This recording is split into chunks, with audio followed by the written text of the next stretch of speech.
Hello, Playful Warriors, and welcome to another episode of Climate for Fun, the podcast that turns climate change into a laughing matter. Here's Antonio Salituro, climate scientist, writer, and comedian, and I'm thrilled to have Brian Malow with me today. Brian is also known as Science Comedian. Welcome, Brian, and thanks for joining me. Thanks for having me, Antonio. Thanks to you for joining.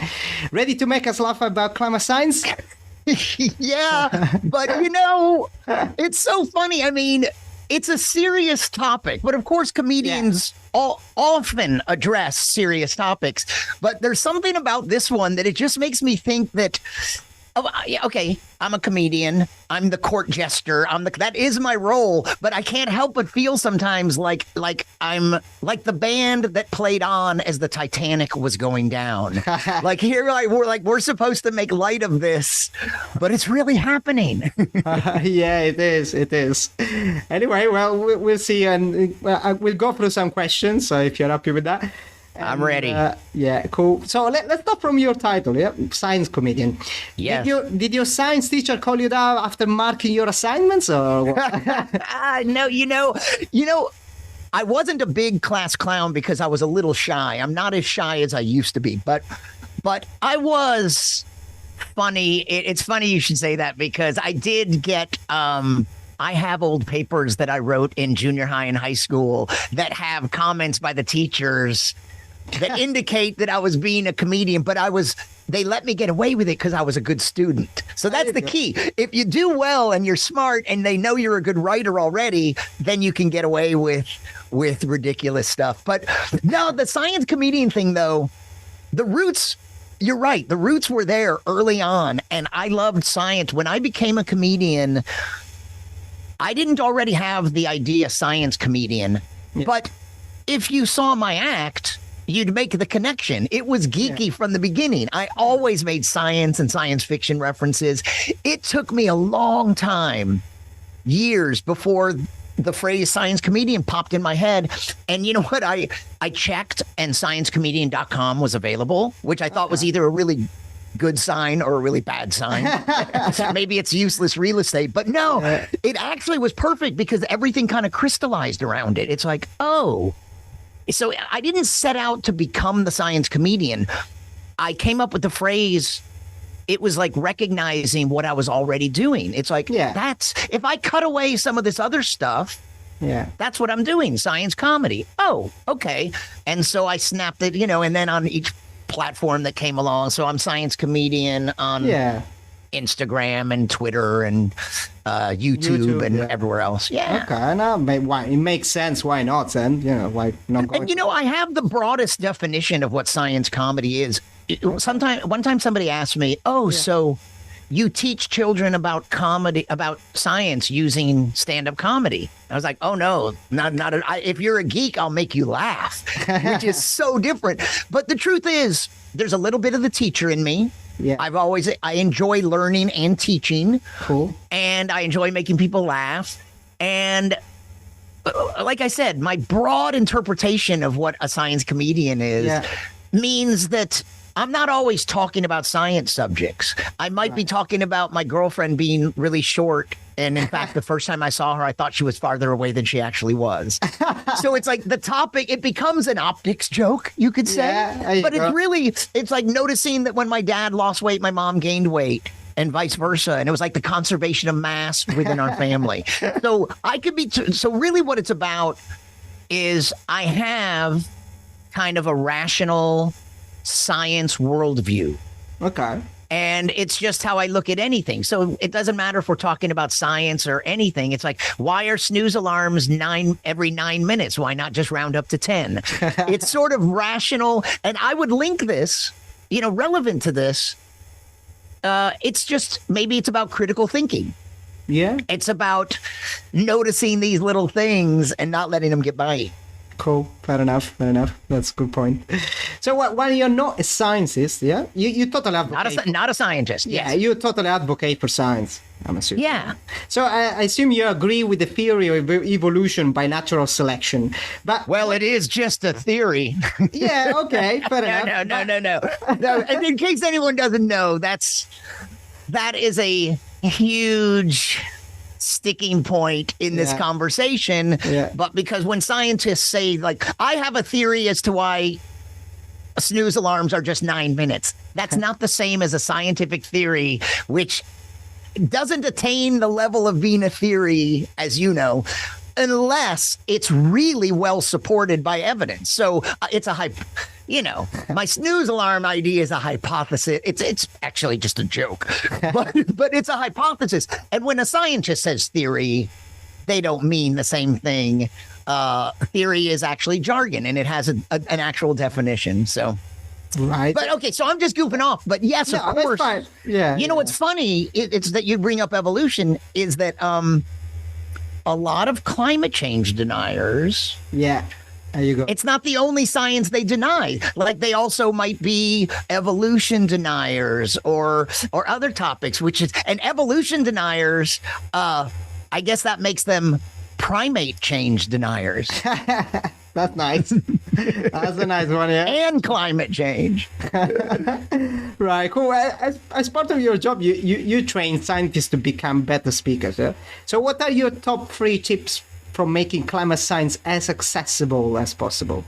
Now that's an impossibly hard. Of course, when you have a question like that, you want to ask a comedian. Obviously. Yeah, that is so hard. I do give talks and workshops to help scientists be better communicators in general.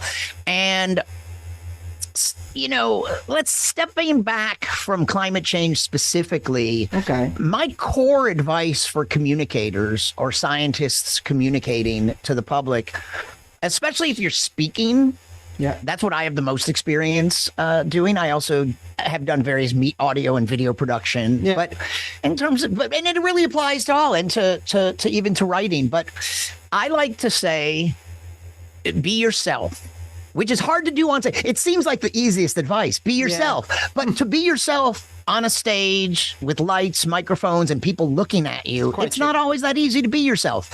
And you don't want to be reading a memorized script. You want to be more present in the room. So you need to know your stuff. There's kind of a fine line between memorizing and knowing, but you have to just know it. Like at one point I memorized the planets of the solar system: Mercury, Venus, Earth, Mars, Jupiter, Saturn, Uranus, Neptune, and there was Pluto at the time. But now I just know it. It's so well ingrained that it's not just memorized. I know it. And so knowing what you have to talk about, not trying to say too much in the time you have allotted, so that you can be present in the room and connect with them and react to them, see them, look at them, make eye contact. But being yourself and being human. A lot of times when scientists give technical talks to their peers, that might be most of their speaking experience might be that, a technical talk to their colleagues. Well, you might not bring in a lot of personal stuff about you, but when you're talking to the public doesn't have enough experience with scientists. Not every person knows. You and I, we know a lot of scientists, but not everyone does. And they have weird ideas about what scientists are like. So it's very helpful, I think, to humanize you, to not be afraid to bring up some stuff that reveals. One time, a scientist I knew was giving a talk about, he's a cancer pharmacologist, and he was giving a talk about medicines derived from nature, like aspirin, or bacitracin. What's that called? That antibiotic, bacitracin, that you spray on ones. Well, in the course of explaining, he mentioned something about his daughter having a boo-boo, a scratched knee, and putting this. So without saying it, he revealed that he's a father, a parent, and he's getting into the science, but also he's sharing something that you might not do in a technical talk, but to the public, they're like, oh, he's human after all. He's reproduced. He's a parent, and that's good. Like, it's good that they know that you're like them, that you're not different from them. Yeah, I mean, it's good to connect. It's a good point to connect with the audience. Yeah, that's true. Yeah. And, you know, of course, there's storytelling and analogies are tools that everyone tells you to use. And as we talk a little more, I'll tell you one analogy that it works for me because I'm a comedian, but maybe not every scientist could use this particular one. But I'm not asking scientists to use my analogies. Come up with your own, damn it. You know? But you know, I've thought about how the argument is framed, and the argument has been framed as, can you prove humans are causing climate change? Like, the bar is set as high as possible. Yeah. And it has been very well established that that is the case, that humans are causing climate change. Yeah. But the funny thing is, there's a much lower bar. It's like, why does that even have to be the bar? I mean, even if we're not causing climate change, look at those smokestacks everywhere around the world. Look at the stuff they're spewing into the atmosphere. Yeah. That, you look at that and you go, that's poison. Yeah. Being spewed, that smoke and other chemicals. And of course, CO2 specifically is not a poison, but other chemicals that are coming out of those are poisons. And we do have to worry about CO2 as well. Yeah. And so part of me is just like, even if we're not causing climate change, let's set that aside for a second. That is spewing into our air supply. Sometimes I think the word atmosphere is almost too technical. It's our air supply. It's our breathing supply. And I think that context is important. Like, from here on Earth, the Earth seems huge. It spreads out in all directions. The Earth seems huge. But when you look at it from space, it's not that big. It's only 8,000 miles across. But even given that, 8,000 miles, the atmosphere itself from space is this little thin layer. Yeah. And it's very, very finite. And sometimes it just takes a different perspective. You got to step back and look and like, oh my God, we're talking about 100 miles, 150 miles, 8,000 mile diameter, and this little layer of air, that little wisp of air clinging to the planet that we are spewing all this stuff into. So the idea that, people, from our perspective, the human perspective, the Earth looks pretty infinite, but it isn't by a long shot. It's very finite. Yeah, that's a good perspective, to be honest. So, speaking of, outside the Earth, so astronomy, which right. I know you're keen on astronomy. So recently, some scientists have suggested creating a moon dust cloud to reflect sunlight and cool the Earth. They call it they call it solar engineering. So now I don't know if this is gonna work out, but I can tell you, people living in the UK are not gonna like it. Yeah. So, that even goes with like the idea that maybe if we detect an asteroid that's on a collision course with the Earth and we try to shift its orbit, it's like, well, what if you just manage to shift it so it's worse for a different part of the planet? These things are so. I like saying, unintended consequences are very hard to predict. Unforeseen, that's what I like. Unforeseen consequences are very hard to predict. You can't foresee them. So when you talk about solar engineering, or we have the geoengineering, for all these ways that instead of just polluting less, here are some band-aids we could do afterwards. Some of those things might work, but unforeseen consequence. We don't know. And why would we? We don't need to change our behavior. Let's just fix it later. That's a terrible approach to it. It's like that. Well, no one. Why would you recommend that? Here's my analogy that maybe not every scientist could use, but I picture this. What if you were in an Olympic-sized swimming pool, a huge swim, and you're in the middle of the pool, and you're standing, and the water's coming right up to your mouth or nose, okay? And then way down in the corner, you see someone peeing in the pool. I don't like that very much. The water's coming up. Yeah. But he's so far away. But what if then in the next corner somebody starts peeing? And then on the opposite side of the pool, what if someone starts peeing in that corner? And then in that, at what point are you going to want your mouth out of the, you know what, even though it's an Olympic-sized swimming pool, pretty soon you're going to decide to get out of the water. And I think we're already there. That's the problem. Yeah. It's like that's happening, and this is our air supply. Yeah. And too much piss. Yeah, that's too much. Yes. Again, maybe that's being a piss story isn't great for every scientist. Yeah. But I think people could understand. It's like, look, this atmosphere is thin. It's a small world after all. True. Okay, let's completely change subject. Yeah. So I read you're a special kind of paparazzo. Yeah. Instead of stalking celebrities, you go after insects. So I guess species like crickets are considered to be the proteins of the future. So aside from spying on insects, would you also eat them? In fact, I have eaten insects before. Because you know what? I did a stint here in Raleigh, North Carolina, where I live. Okay. Is a fantastic museum. It's one of the best museums in this whole part of the country. It's called the North Carolina Museum of Natural Sciences. And I worked in science communications there for 4 years. That's what I moved here to do. And now I moved on about 7 years ago to the rest of my career. But it's a great museum, and the biggest event they have every year is Bug Fest. Ooh. And they celebrate insects, but also there are numerous opportunities to eat, like crickets and mealworm, which I think are these beetle larvae. And you know what? Some of those mealworm, those beetle larvae, they're kind of gross when they're like, but when you fry them up, there you go. They're really tasty. They're kind of like. They almost taste like popcorn. They're pretty good. Yeah. The crickets are a little crickety, and maybe they have legs, and I didn't like them, but the mealworms were just great. And obviously, you can take this protein and put it in other forms, and you can make it even better. Yeah. But in my experience, I've tasted a few, and a couple were already good out the gate. And as you know,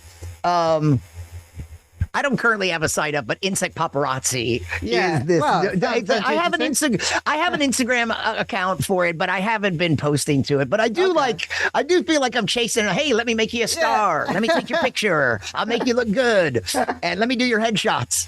But a lot of people think that this is key. That I kind of wonder. It's interesting what. Obviously, like vegetarians and vegans, insects are protected under the umbrella of, vegan and vegetarian. Yeah. And you'd like to go, but they're just bugs, but they still aren't vegan or vegetarian. But as far as the impact on the environment, it's a huge. Now, I say this. If anyone's listening, I'm not even vegetarian. I'm an omnivore. Maybe I would like to eat less meat and move in that direction. Cool. But as it is, I'm saying this from the perspective of someone who's been an omnivore my whole life. Yeah.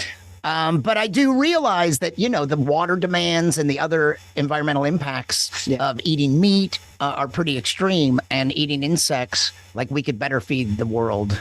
Yeah.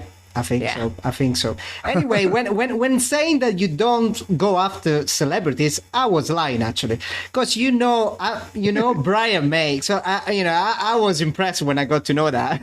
So other than your first name, you guys also share a passion for stereo photography or 3D picture for dummies like me. Sorry, stereo photography, 3D photography. Yeah, okay. Just like 3D movies, but if you've ever seen, Brian May has. The guitarist for Queen, who's also a vegetarian. Yeah. I don't think he's vegan, but he strives, and he's always admitted that he strives in that direction, and he's a big animal rights activist. Right, cool. I'm sure he would rather see people eating bugs than cows. But he's had this other passion since childhood about taking 3D pictures. And because of that, He's actually quite active personally on Instagram, and there's an entire community of people like me all around the world that he inspired to get into 3D photography. Cool. And so, yeah, I was a fan of his. I've been a fan of his for many decades. I already loved his music. And then the more I learned about it, then he got his PhD in astrophysics, which he had been studying before Queen. So he's got a PhD in astrophysics. He was just knighted. So he's a doctor and a sir. God, yeah. That's a lot. And I think some of the reason that he was knighted has to do with all this other stuff he does, animal rights, because he's very active, especially in his home country of England. Yeah. He goes on TV a lot for environmental issues and animal rights issues. Yeah, I know also like that he called for a live aid, a new live aid for climate. So this happened, I think he mentioned this, must have mentioned this 3 years ago or something like that. So it hasn't happened yet. So is there any chance to, to push it a little bit, like during your next meeting, that's well, for you.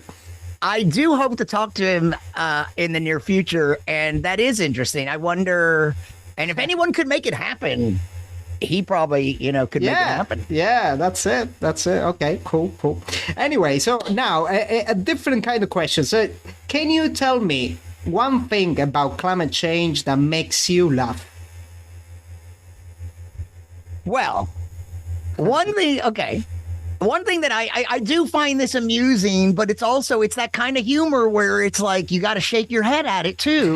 It's not funny and it's funny. It's like, we're supposed to be the smartest creatures on this planet. We have these big brains. Wow.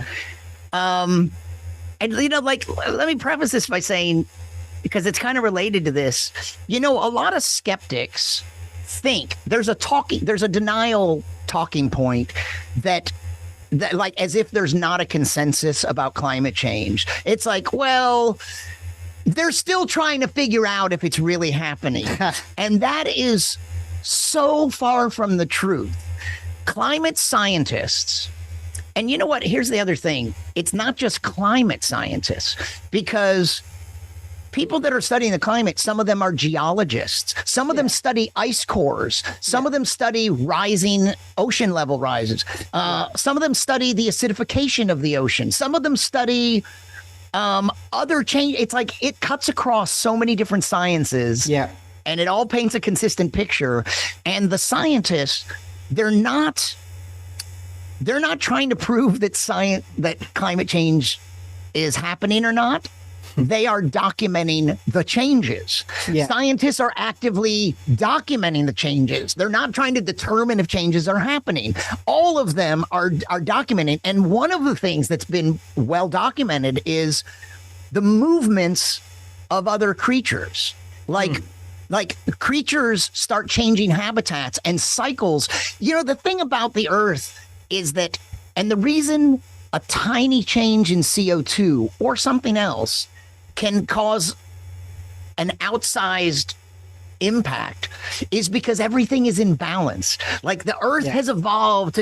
Everything is so interconnected that there's this careful balance. And when things change suddenly, that's problematic. Yeah. So everything depends on everything. And some changes are something I read about years ago was robins showing up like, some creatures move seasonally, like fly south for the winter. Yeah. Well, robins were like changing their habitat and arriving early.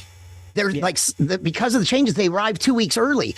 But what they eat isn't ready yet, those 2 weeks early. So it's throwing off cycles that have fallen into a rhythm over hundreds of thousands, even millions of years, and suddenly it's changing. And so you could just picture what I think is hilarious is we're the ones with the big brains, we're the smartest, but we're going to be the last to act. It's like robins are already doing this. You see squirrels with little knapsacks, like little animal hobos. And it's easier for 2- and 4-legged creatures, but creatures are changing. They're moving to higher altitudes, and they're moving to higher latitudes.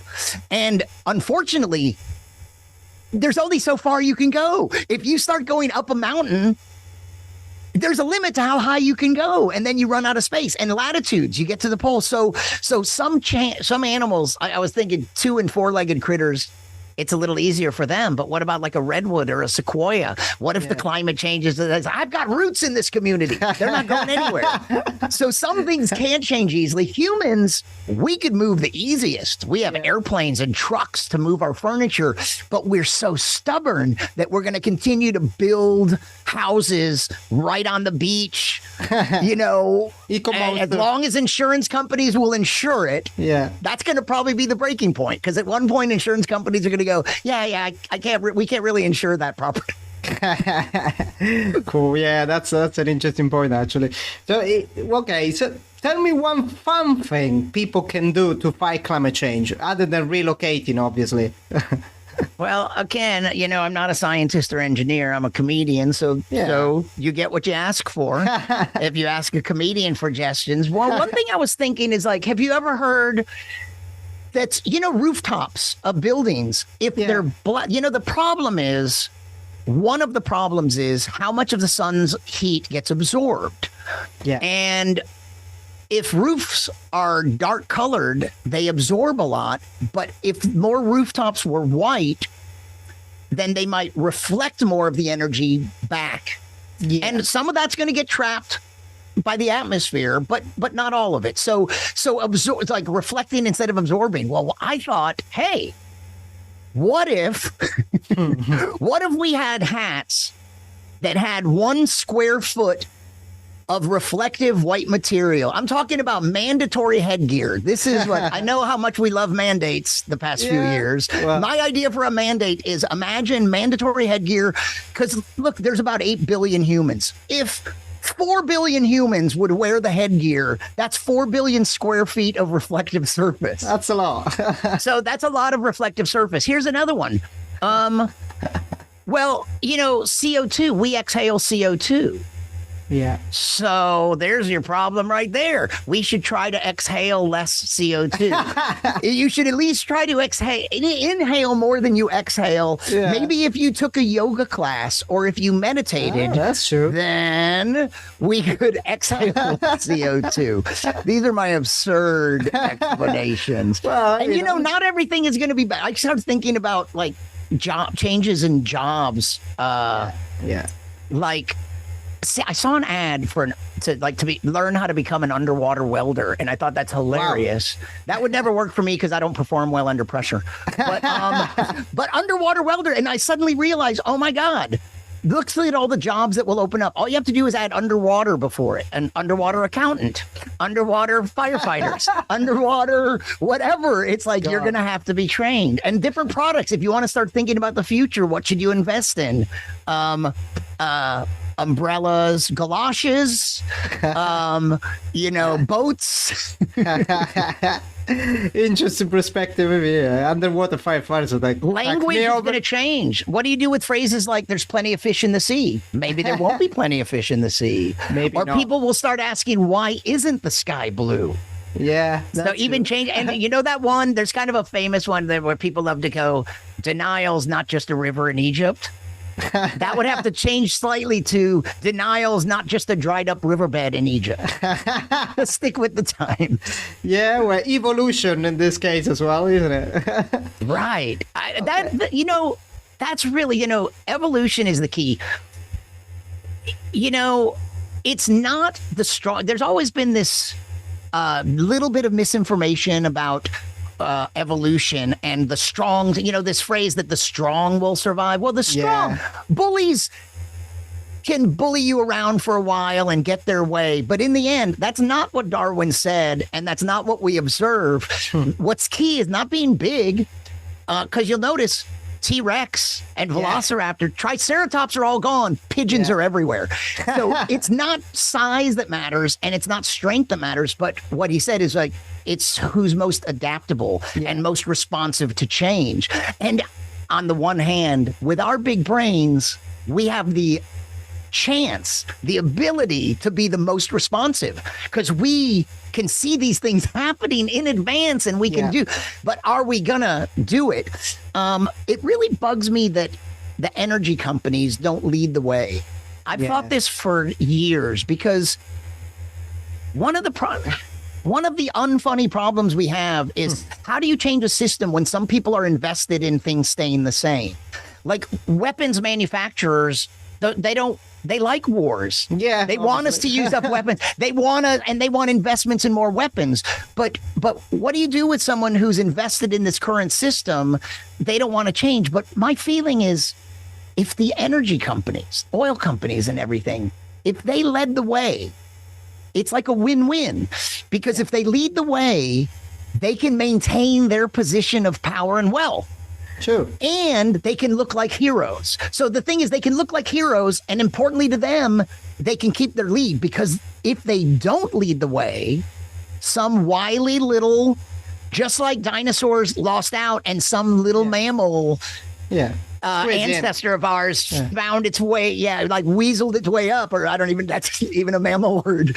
But it's like if they don't lead the way, some wily little company will do. Yeah. A startup will find a way, and then they'll lose their position of power and wealth, and that'll just be, see, we showed you how natural selection works. You had a chance to lead and look good and stay rich, but instead some small, wily, more responsive will do.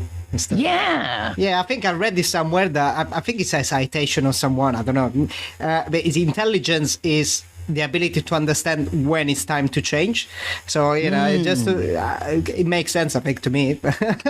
In this case.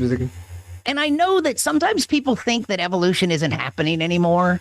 It's something that just happened a long time ago, and we are the epitome. We're the final product of evolution.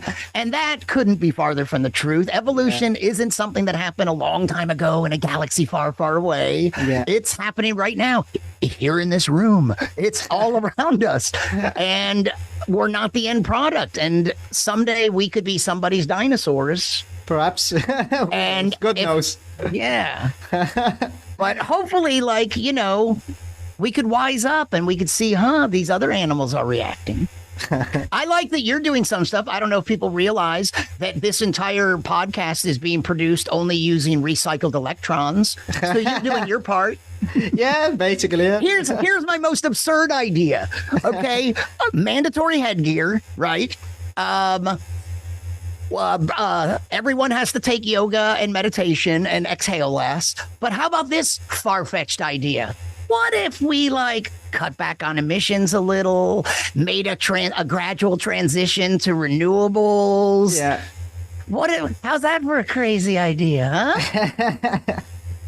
Cool. I won't hold my breath. Yeah, no, definitely. So, you've been coming up with loads of jokes. Usually at this time of the podcast, at this stage, I ask, whoever to come up with a joke. But I think you already done the job, to be honest. So I'll probably skip to my quiz. I put together a quiz. Who wants to be climate aware? That's what it's called. Yeah. Okay. So it's just a free multiple choice question. So no pressure. I know you don't perform well. Multiple choice. That's easy. Yeah, it should be easy. So no, only for the glory there. Yeah. So no money, anything. Yeah. Okay, but the glory. Yeah, the budget is tight here. Yeah, the glory will be there. Yeah. Okay. We have plenty of glory to go around, but no money. Yeah, exactly. So, okay, first question is, how many greenhouse gas emission per kilogram can one save by switching from meat-based proteins to insect-based ones? Wow. You got three options, yeah? So, as many as those released by charging over 12,000 smartphones. B, as many as those released by over 12,000 wasps charging Brian Malow after taking a shot of their nest with his smartphone. It's happened. Or C, as many as those released by over 12,000 ladybugs charging Brian Malow after taking a nude shot of them. What you go for? Oh, that's an impossible question. How about let's go with the ladybugs? Okay, well, yes, that would be fun, to see them, chasing you, but it was the first one. So as many as those released by charging over 12,000 smartphones. 12,000 cell phones. That's a lot of power. Yeah, that's all the power. That's true. Okay, so second question. Yeah? So who said that CO2 does not cause catastrophic disasters, and actually it would be beneficial to our environment and our economy. So who said that? The chemistry teacher who triggered Brian Mallow's career as a science comedian? Or an alien from Venus? Or James Inhofe? I think that's how you pronounce the it. politician James Inhofe. Definitely, he's the guy that also brought a snowball into the proceedings. As like Oh, this wow. proves that there's no global warming Oh, because yeah. I'm holding a snowball. It's No so way. absurd. Oh, you know, my God. can I say I should have researched this before, but That's all right. just on this same point of when this is about critical thinking as well. Just maybe in the past week, a video went kind of viral and the whole title of it and everything. And it was, you know what? It was Bloomberg. Oh. The video was from Bloomberg and it was showing someone talking to, like, I don't know, a committee that's in charge of some of the climate change legislation. And this speaker said to them, everyone in the comments and everything about the title was like, look at the way he stuck it to them. He asked them a similar question that you asked me. Okay. It was like, how much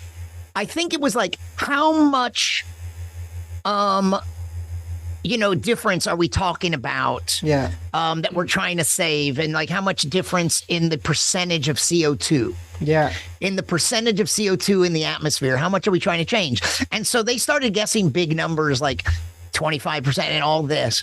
Yeah. And then he was like, no, it's like 1%. It's like this tiny amount. And he goes, see, you thought it was this much. And it's this little tiny, and the whole emphasis and what everyone takes away from it is that tiny amount in the amount of I'm sorry. The question was what's the percentage of CO2 in our atmosphere? Maybe Oh, that was I the see. question. Maybe. And it's like, if it changes this much, so what his whole point is, it's a ridiculously small number, and changing by 1% doesn't matter. And everyone raves about it, and it's like, yeah, see, he really stuck it to him. But you know what none of them heard? The very next thing he said was that if it drops 1%, it would mean the end of life on Earth. Oh, so you mean a change in that little tiny amount can have a catastrophic effect? And no one, I swear, I want to make a video about it because no one caught on to this. He just downplayed how a tiny effect could have any effect. A tiny change could have any effect. And the next thing he said is that if it changed in the other direction by that much, it would be totally catastrophic. It's like, dude, that's critical thinking. You didn't even need to know the answer. You don't have to know what the percentage is. You just have to listen to what someone's saying. And he said, that doesn't matter at all. Yeah. But if it changes the other direction by the same amount, it's totally catastrophic to all life on Earth. It sounds like selective listening here. Like, And no one, I wasted my time looking through the comments just to see if one other person would point that out. No one did. That's so bad. Anyway, so the last question is related to what we were talking about before, about, species moving because of climate change and whatsoever. So the question is, why are bumblebees called the climate deniers of the animal kingdom? Yeah. So option A, because they took revenge at the French entomologist Auguste Magnan, I think, who in 1930 said they could not fly. B, because unlike other species, they are not moving towards the pole to escape the increase in heat. C, because their yellow stripes evokes Donald Trump hair. Sounds like B might be the correct answer. I think he is right. And since we're talking about bees, of course B is the right answer. Obviously, it makes sense. Okay, cool. That's basically conclude this episode of Climate for Fun. Brian, thank you so much for your fun contribution. Thank you, Antonio. And of course, thanks to whoever tuned in today. Next episode will be in a month as usual. In the meantime, remember to fight climate change one laugh at a time. Ciao.